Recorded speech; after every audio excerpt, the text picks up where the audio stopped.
Breslin. I'm here with my guest today, Lizzie Tuttle. Hello. How are you today, Lizzie? I'm good. How are you? Good. We're here to talk today about teen depression, which is a huge issue today and always has been throughout history. Yes. Let's start with the definition. Depression in general is a mental health problem, and there are several symptoms. So we're probably looking at feelings of sadness. We're looking at about more than 2 weeks. So bouts of sadness in that way, loss of interest in any activities, not caring, no motivation. We'll see a change in sleeping patterns, so either sleeping for 12, 14 hours, or not sleeping at all, or it's not a restful sleep. We're going to see a change in appetite. So somebody who used to eat regularly suddenly doesn't have an appetite, or they've now turned on food as a source of comfort, that type of thing. Lethargic, no energy, activities that they used to enjoy, they don't want to participate in anymore.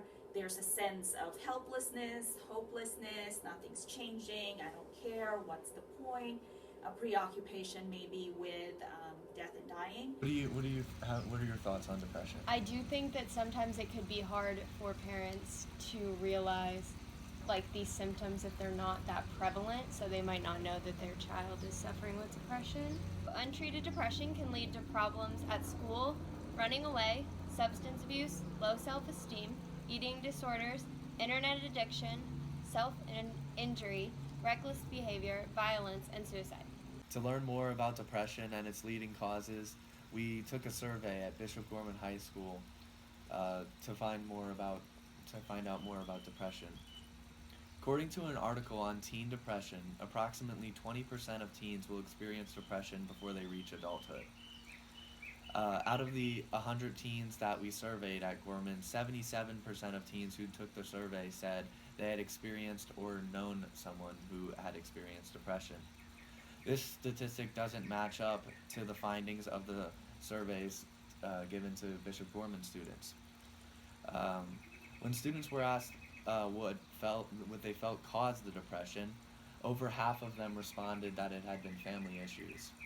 This obviously correlates family issues at Bishop Gorman to depression. Why do you think that is, Lizzie?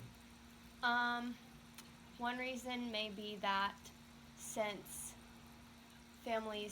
we tend to have families where both parents are working, or one parent is working a very high-stress job, maybe they don't have enough time to spend with their children, and therefore there's some problems within the family because of that.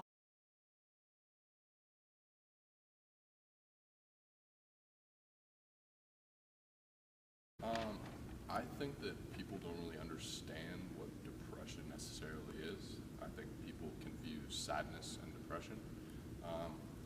If people are actually that depressed and there's that many people that are depressed, then obviously it should be addressed. But I don't really see how 77% of people could face something that catastrophic. I definitely think because as we grow and we start to find ourselves, others may find that difficult.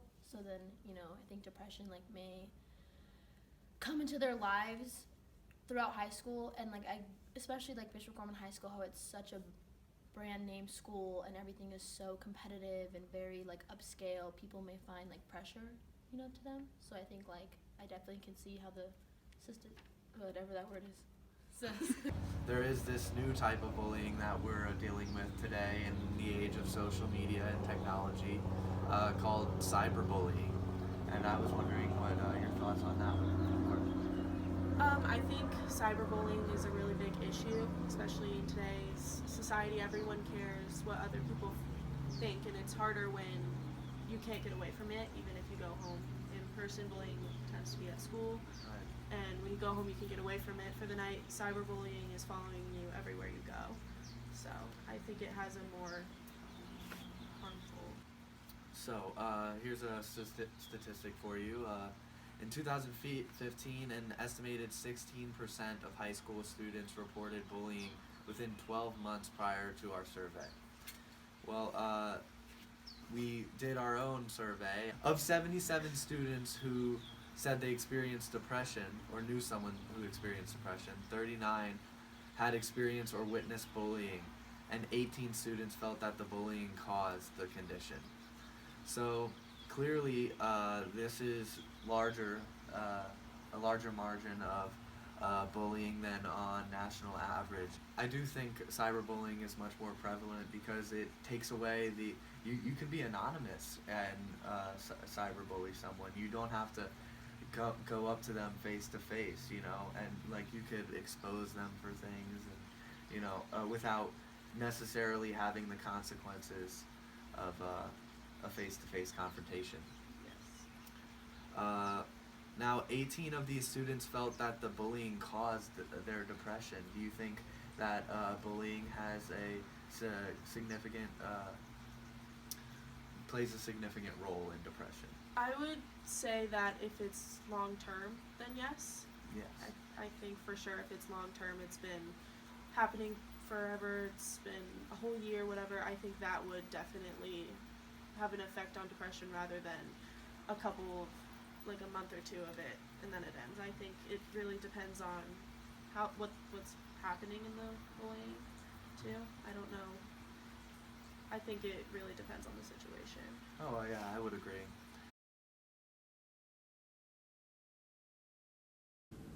I think bullying is an issue everywhere. It's not specific to a certain area. Do I think it's an issue? Definitely.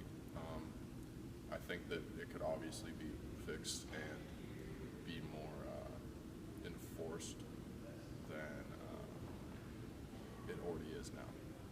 I think definitely it's not the type of bullying you see in movies where it's like someone gets pushed in the hallway and someone gets their lunch money stolen, but it's definitely over social media more. Social media bullying for sure. Hi, I'm Lizzie. And I'm Tiffany, and we're here discussing the correlation between substance abuse and depression. So according to this nationwide statistic, 30% of teens with depression also develop a substance abuse problem. Of the 77 students that said they have experienced depression, 53 students participate in substance abuse regularly. This statistic does not match, the nationwide statistic does not match up with the results from our survey because 53 out of 77 is much higher than just 30%. This shows a direct correlation between depression and substance abuse because the substance abuse numbers are much higher between depression and substance abuse than between no depression and substance abuse. Why do you think this is? This could be because since we go to a more affluent high school, we have easier access, students have easier access to different types of drugs or substances. I definitely think it does. I would correlate more alcohol with teen depression than anything. I believe that alcohol is a big culprit for depression throughout our whole life. Anybody that's extremely involved in alcohol will most likely face depression, and I think that's the biggest problem with depression in teens. How about prescription drugs? Do you think that might have an effect on I think depression? it definitely has an effect, but I don't think prescription drugs are as easily accessible as alcohol is for teens. Not every parent is going to have prescription drugs in their household, but almost every parent's going to have alcohol in their household. Right. Do you feel that substance abuse is an issue at Gorman? I think it is not only an issue at Gorman, I think it's an issue throughout high schools. People usually correlate Gorman and drugs just because they think we have more money to get drugs.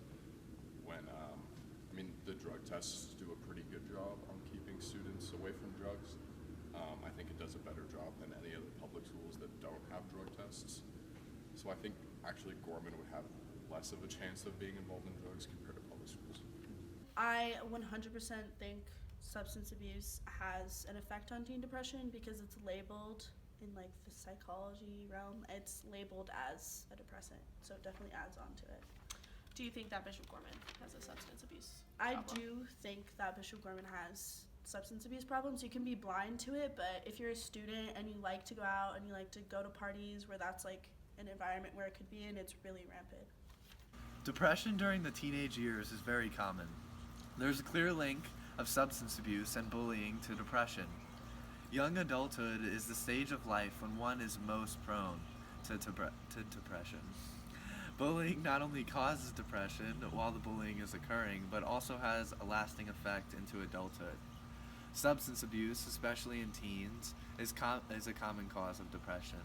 Although substance abuse and bullying are not the only causes of depression, other causes include family issues, genetics, body image issues.